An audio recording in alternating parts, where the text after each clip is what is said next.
फिर से देखिएगा,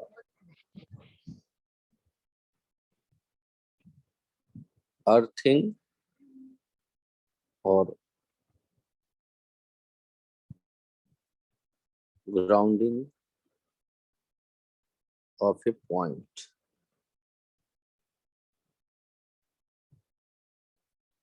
तो आप जब किसी सर्किट में देखते हैं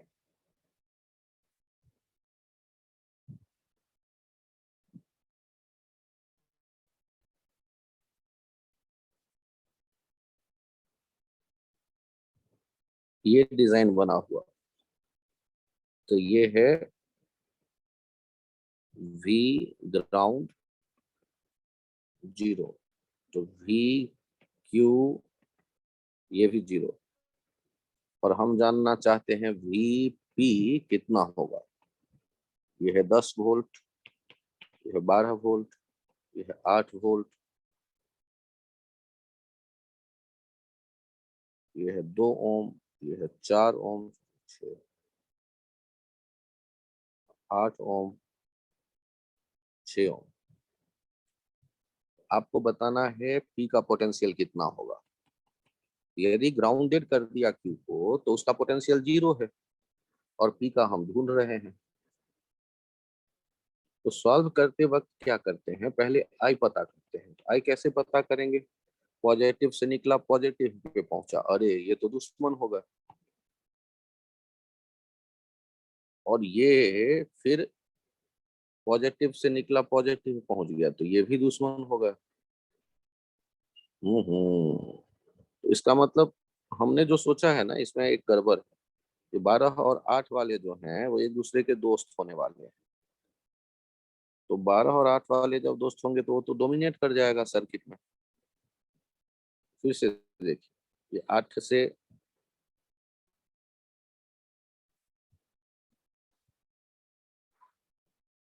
8 वाले से करंट निकला, पॉजिटिव से और निगेटिव पे पहुंचा, 8 और 12 वाले दोस्त हो गए, तो 8 + 12, और ये 10 के अपोजिट कर पॉजिटिव से निकल के 12 के निगेटिव पे पहुंचा। बहुत बढ़िया मैंने इसका। तो ये 10 अपोज कर रहा है, और अपॉन सारे रेजिस्टेंस सीरीज में 8 + 6 + 2 + 4, तो 12 8 20 - 10 10, 8 7 14, 2 16, 4 20, ये 0.5 एम्पियर। अब ध्यान से देखना, Vp - Vq क्या लिखोगे। ये लिखते हैं, यदि मैं देखूं I × 4 - 8, Vp तो हम ढूंढ रहे हैं और Q तो 0 है। I कितना है, 0.5 × 4 - 8, 2 - 8, Vp हो गया -6 वोल्ट, -6 वोल्ट। यदि कोई कंफ्यूजन हो तो बताएं। कंसेप्ट क्या यहाँ सीखा, ये यूनिवर्सल एजम्पशन यहाँ एक है, स्टार देके इन्हें ध्यान रखिए।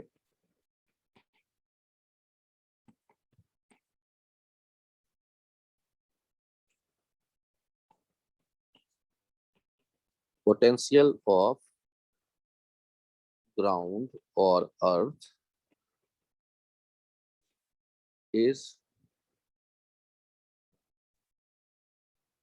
assumed to be 0.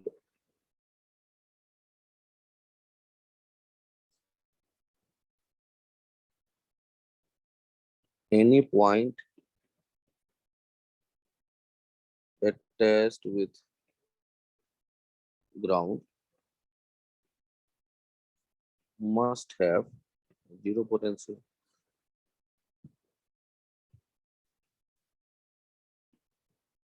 Hence, any point attached with ground must have 0 potential. यदि सिंपली वायर से अटैच कर दिया है जिसमें रेजिस्टेंस नहीं है, तो ये कंसेप्ट ध्यान रखिएगा।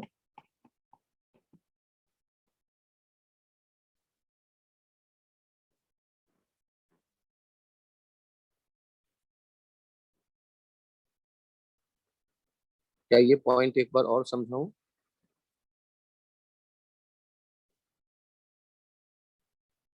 सर समझ गए। बहुत बढ़िया।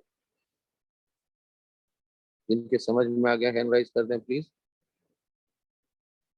बहुत बढ़िया मनीषका। अरे वाह, कार्तिक, नीलेश, अर्पिता, हिमांग, आरव और कुशल। क्या एक बार और कोशिश करूं मैं?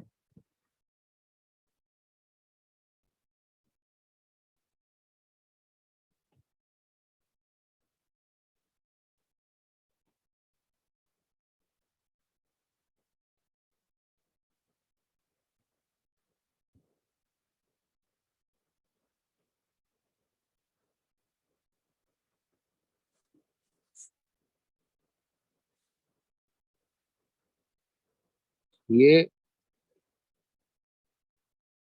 एक कंसेप्ट और देखिए। एक, यदि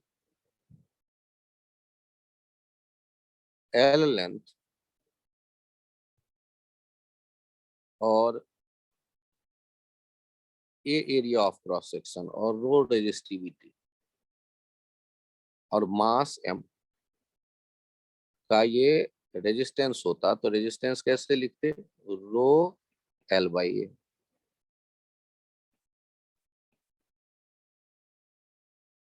if we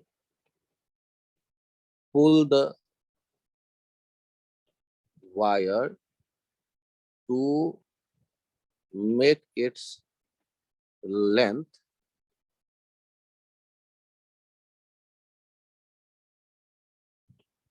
from L to NL, n times L कर दिया,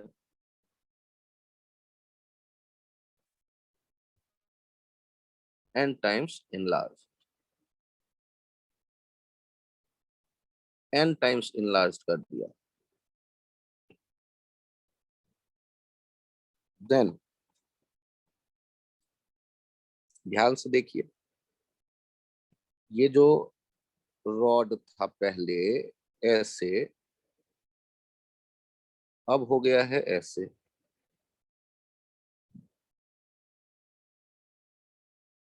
n टाइम्स L, और ये L था। तो गौर करिए, मटेरियल तो नहीं बदला, तो रो तो नहीं बदलेगा। क्या मास बदल जाएगा यदि पुल करेंगे? तो पुल किया है आपने दोनों तरफ और तब वो कन्वर्ट हो गया है। No sir. तो मास कैसे लिखते हैं? तो मास को लिखते हैं हम एरिया इंटू लेंथ, जो कि वॉल्यूम हो गया, इंटू डेंसिटी। यहां कैसे लिखेंगे? A dash into N L into density, और ये दोनों बराबर होने चाहिए। तो A L equals to A dash N L, A dash हो जाएगा L by N, L by N, sir A by. Sorry, A by N, L cancel out हो गया। तो अब जो नया रेजिस्टेंस आर डैश लिखेंगे वो क्या लिखेंगे? रो एन एल, रो वही रहेगा और एरिया हो गया A dash, rho N L by A by N, ये हो गया N square rho L by A, ये हो गया एन स्क्वायर आर। तो यहाँ हम क्या याद रख सकते हैं? ये पूरा डेरिवेशन तो याद नहीं रहेगा हमें, क्या याद रखेंगे? कंसेप्ट के जैसे कि when we apply force to elongate a wire from L to NL, then its resistance becomes R two, ध्यान देना, n टाइम्स R नहीं, n square R।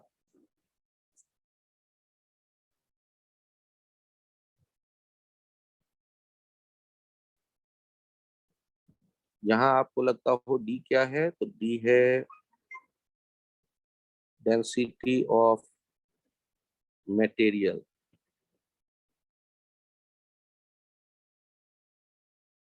Of wire.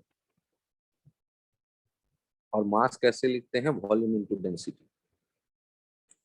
Volume कैसे आता है, area of cross section into length. तो यदि 4 ओम है और आपने वायर को खींचकर डबल लेंथ का कर दिया, तो 16 ओम का हो जाएगा रेजिस्टेंस। तो यदि वायर को खींच के ट्रिपल लेंथ का कर दिया, तो 36 ओम का हो जाएगा रेजिस्टेंस। यदि वायर को खींच करके 4 गुने लेंथ का कर दिया, तो 64 ओम का हो जाएगा रेजिस्टेंस।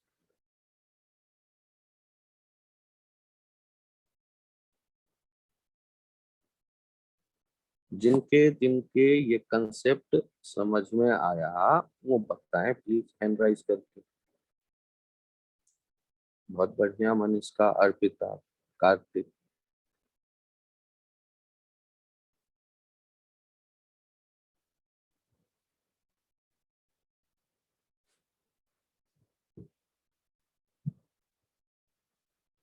चलिए, जिनके नहीं समझ में आया, क्या मैं पेज चेंज करूं?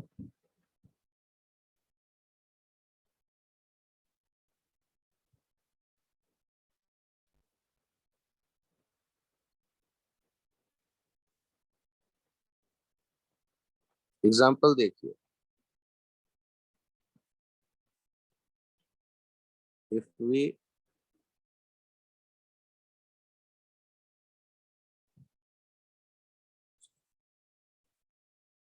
stressed the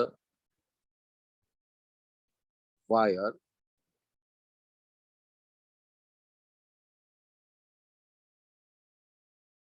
to change its length from L to 3L,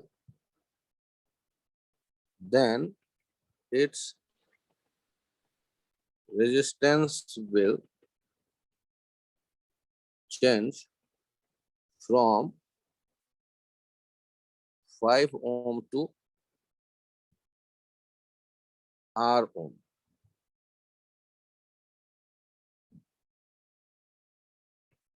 Find R. तो हम लोगों ने क्या देखा था concept? If we elongate a wire from L to NL, its resistance changes from R to N square R। तो जब हम इसे सॉल्व कर रहे होंगे तो R कितना हो जाएगा, N square 5, 3 square 5, 9 into 5, 45 Om.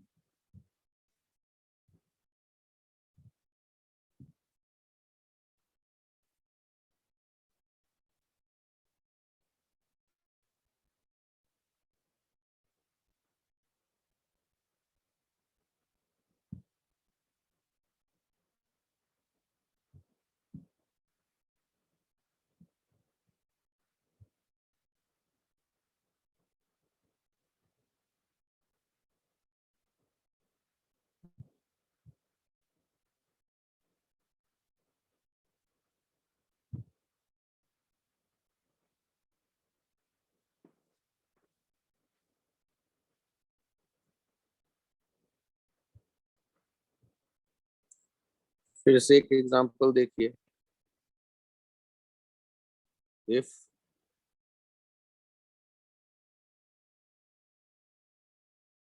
length of 6 ohm wire is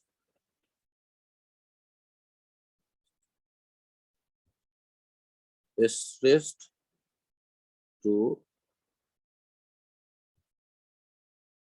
becomes double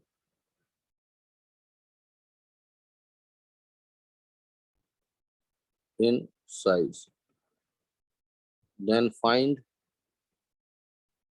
new resistance. तो सॉल्व करते वक्त यहां भी क्या लिख देंगे, R new equals to 2 square into R old 4 into 6 ohm 24 ohm.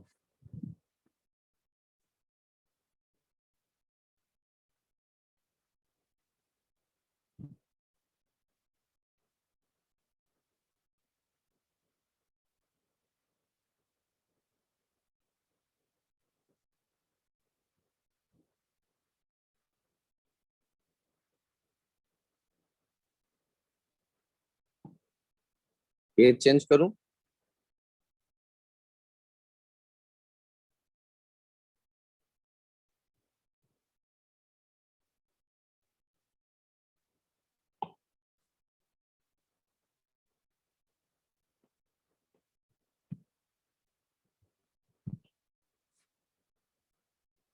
ये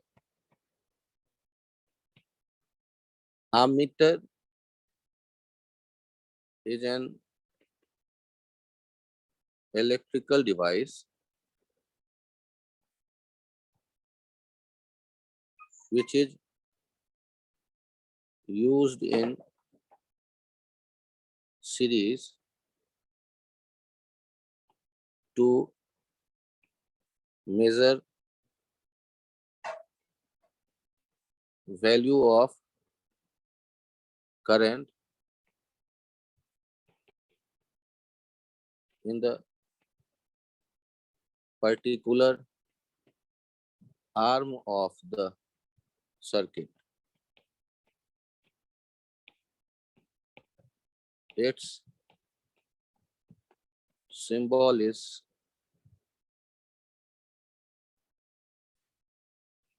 here.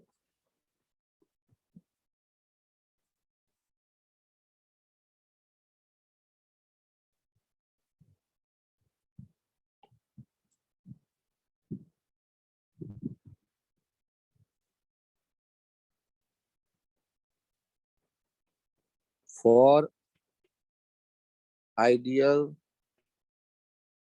ammeter,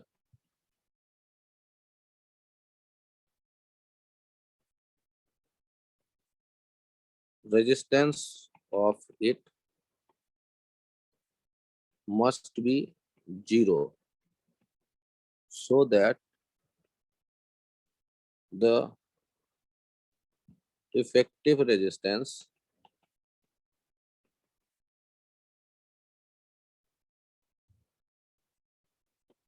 of the circuit do not change due to its presence.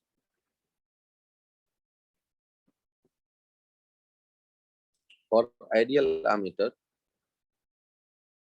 resistance of it must be 0 so that the effective resistance of the circuit do not change due to its presence.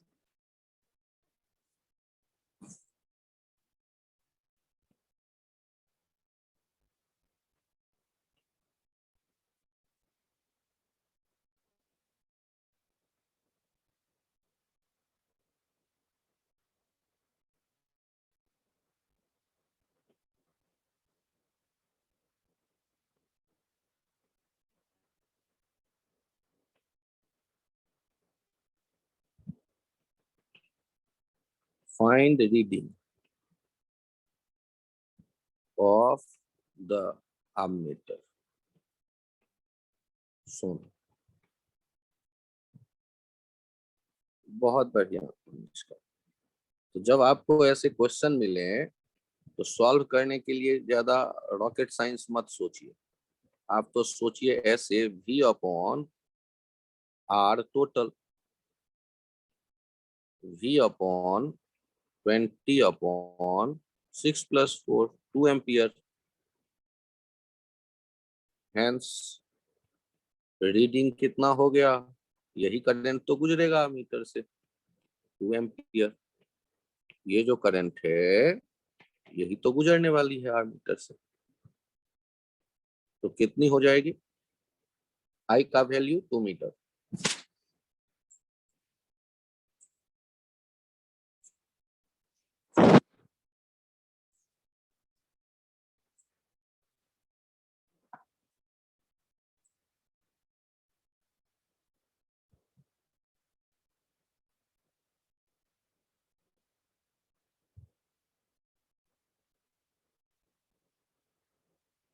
Ideal ammeter का resistance क्या होता है, 0, ये ध्यान रखिएगा।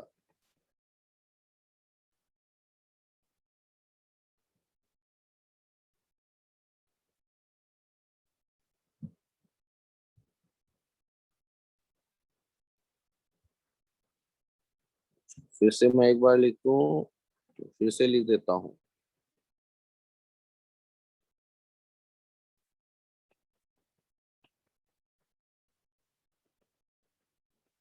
Resistance of ideal ammeter must be 0. Resistance of ideal ammeter must be 0.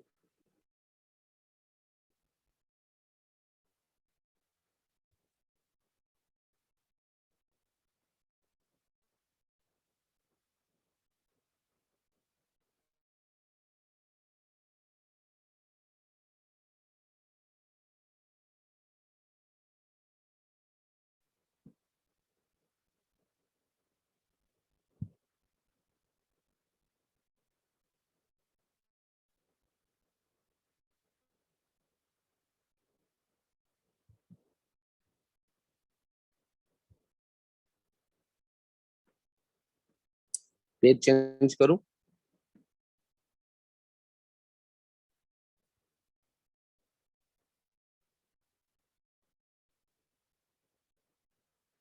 Yes, sir.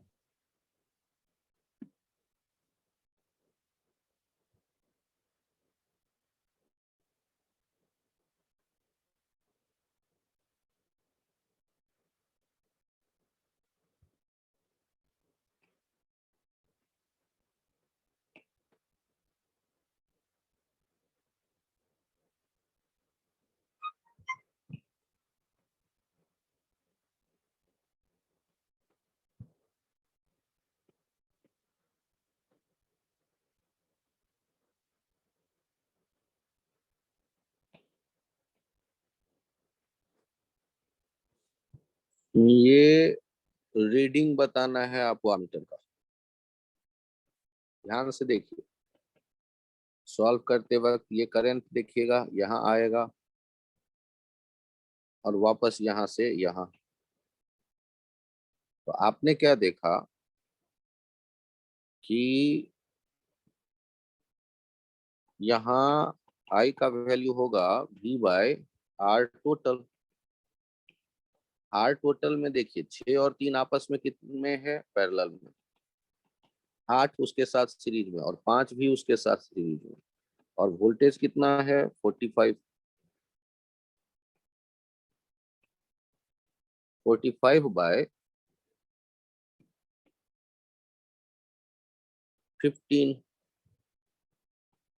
3 ampere. तो जब आपने 3 एम्पियर आते देखा तो ऊपर वाले और नीचे वाले में किससे ज्यादा जाएगा, किससे कम। तो यहाँ पर मैंने कह लिया I1 और यहाँ मैंने कह लिया 3 - I1। तो क्या देखेंगे, since 3 ohm and 6 ohm are in parallel,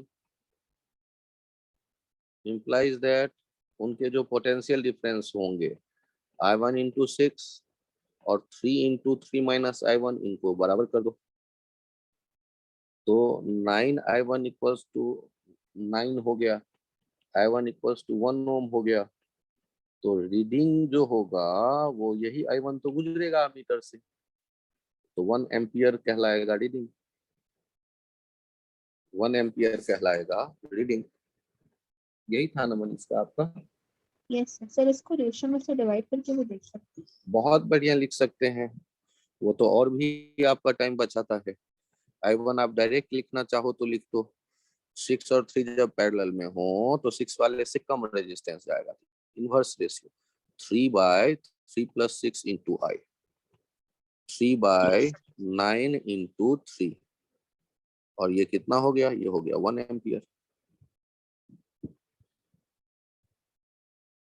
तो रीडिंग हो जाएगा 1 एम्पियर। जिन स्टूडेंट्स के ये समझ में आ गया प्लीज हैंड राइज करें। बहुत बढ़िया मनीषा, नीलेश, अर्पिता, तन्मय, कुशल, हिमांक, आरव, बताना पाला कुछ, मैं फिर से कोशिश करूं।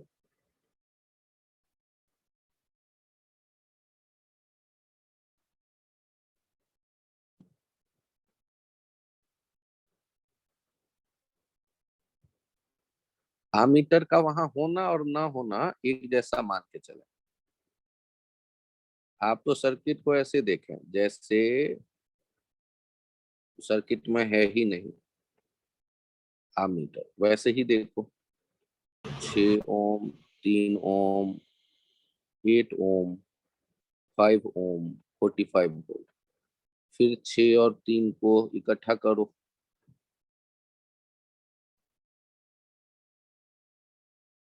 6 × 3/6 + 3, 2 ओम, 8 ओम, 45 वोल्ट, 5 ओम। और फिर इसे देखो आते हुए, और अब फिर से डायग्राम बनाओ। तो ये सीरीज में हो गया 2 + 8 + 5, 15 ओम, 45 वोल्ट। तो हमें आई पता चल गया, I equals to 45/15 equals to 3 ampere. फिर वापस आओ, ये आई, ये आई, ये आई 3 एम्पियर, तो ये आई भी 3 एम्पियर। और फिर हमने I1 पता कर लिया, रेशियो में बांट दिया 3 को।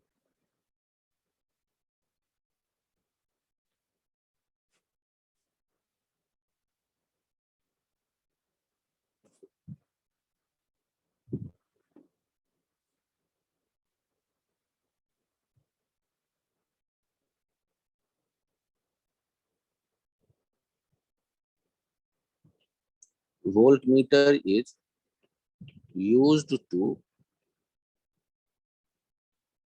potential difference between any 2 points of electrical circuit.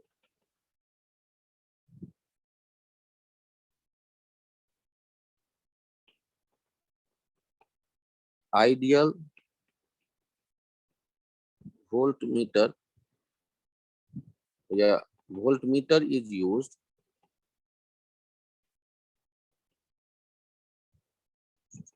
in parallel.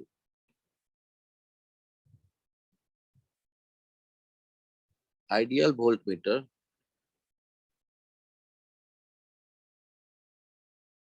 must have infinite resistance so that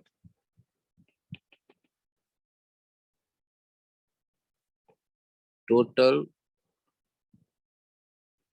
resistance of the circuit do not change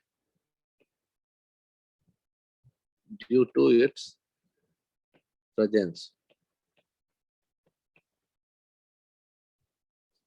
ideal volt meter का इनफाइनाइट रेजिस्टेंस होना चाहिए,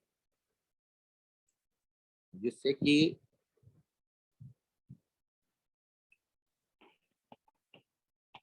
सर्किट का इफेक्टिव रेजिस्टेंस ना बदले और it's symbol, ये circle बना के भी लिख देते हैं, दैट इज वोल्ट मीटर। अब देखो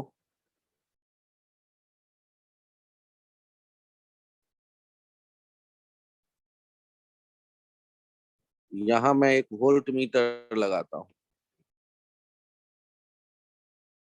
और यहाँ एक बैटरी है 2 ओम, 3 ओम, 4 ओम, 30 वोल्ट। आपको रीडिंग बतानी है क्या होगा, तो यहां से जो करंट निकलेगा, पता है कि यहाँ इनफाइनाइट रेजिस्टेंस है, तो करंट ऊपर नहीं जा करके सारी करंट यहीं से गुजर जाएगी आइडियल कंडीशन में। आई का वैल्यू देखोगे कैसे, I equals to V by R effective 30 by 2 + 3 + 4,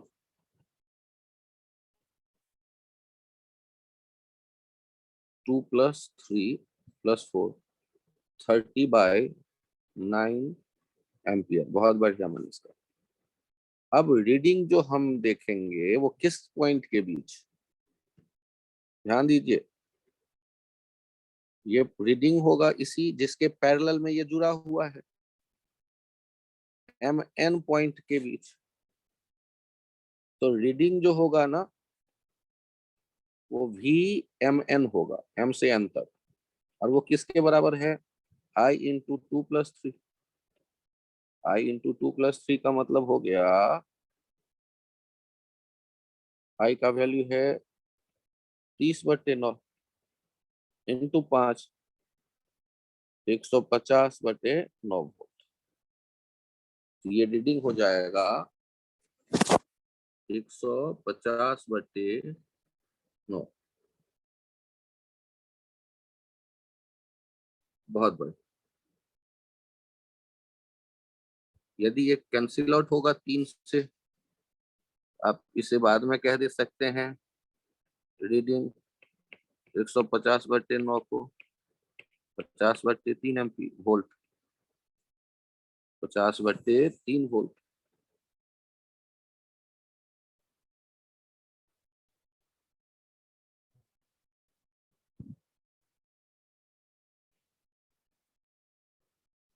यदि कोई कंफ्यूजन हो तो बताएं प्लीज।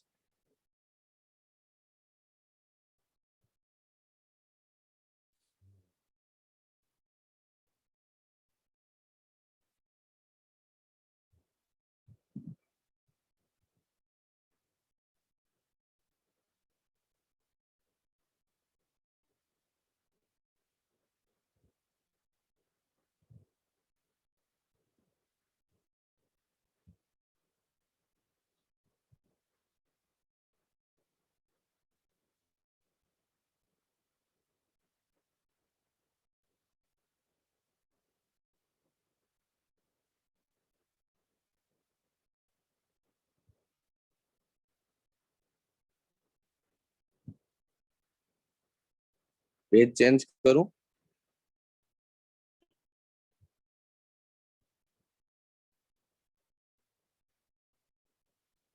यस। यहां देखिए होता क्या है, एक रेजिस्टेंस है और उसके साथ एक वोल्ट मीटर है, और इसको जब हम पैरेलल में अटैच करते हैं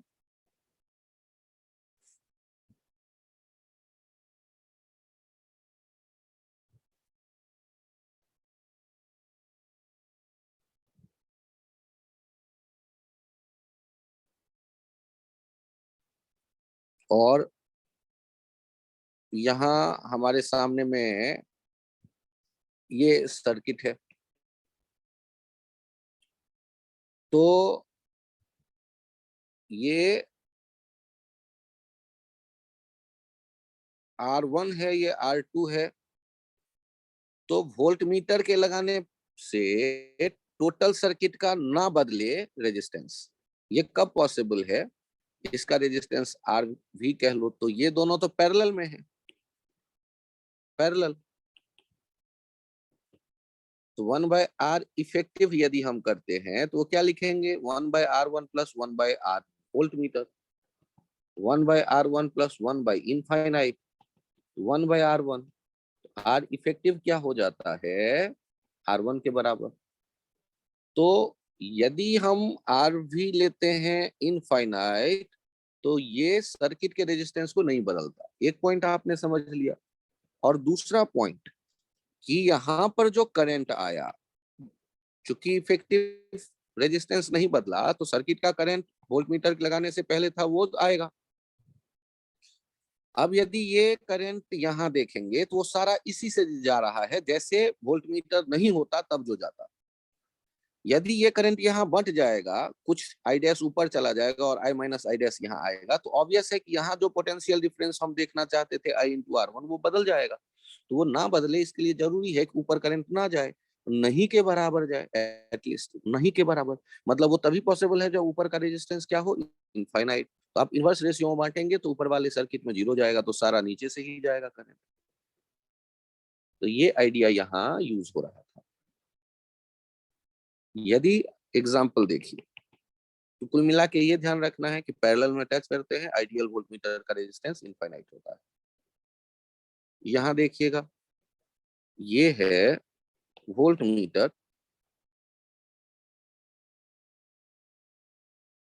ये आगे 6 ओम, 3 ओम, 2 ओम, और ये है, यहाँ पे भी एक रेजिस्टेंस है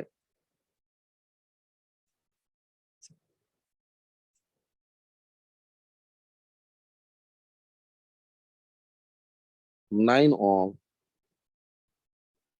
और ये 26 वोल्ट। और आपको यहाँ रीडिंग बतानी है। तो सबसे पहले आप क्या करेंगे? वोल्टमीटर के बिना ही सोच लें करंट क्या होगा। बहुत बढ़िया मनीष। तो वोल्ट मीटर के बिना ही सोच लें करंट क्या होगा। तो सॉल्व करते वक्त हमने क्या सोचा? आर इफेक्टिव होगा 2 प्लस 6 इंटू 3/6 प्लस 3 प्लस 9। बहुत बढ़िया हिमांग। आर इफेक्टिव हमारे पास आ गया 2 प्लस 2 प्लस 9, दैट इज 13 ओम। तो आई हो जाएगा V/R इफेक्टिव 26/13, 2 एम्पियर। और रीडिंग कितना होगा? तो रीडिंग ये किसके क्रॉस हम देखेंगे? यहाँ देखते हैं M और यहाँ देखते हैं N, तो रीडिंग हो जाएगा VMN। तो ये हो जाएगा कौन सा? I/R, 2 × 2, that is 4 volt. यदि कोई कंफ्यूजन हो तो प्लीज बताएं। जिनके समझ में आ गया हैंड राइज करें प्लीज। बहुत बढ़िया मनीषा, नीलेश, अर्पिता, आरव, हिमांग, कुशल, तन्मय। क्या परेशानी है प्लीज शेयर करें। बहुत बढ़िया आरव। हिमांग। सर आ गए। बहुत बढ़िया तन्मय। हिमांग ओके। कुशल क्या एक बार और समझाओ? सर हैंड रेज नहीं हो रहा था। समझ में आ गया ना?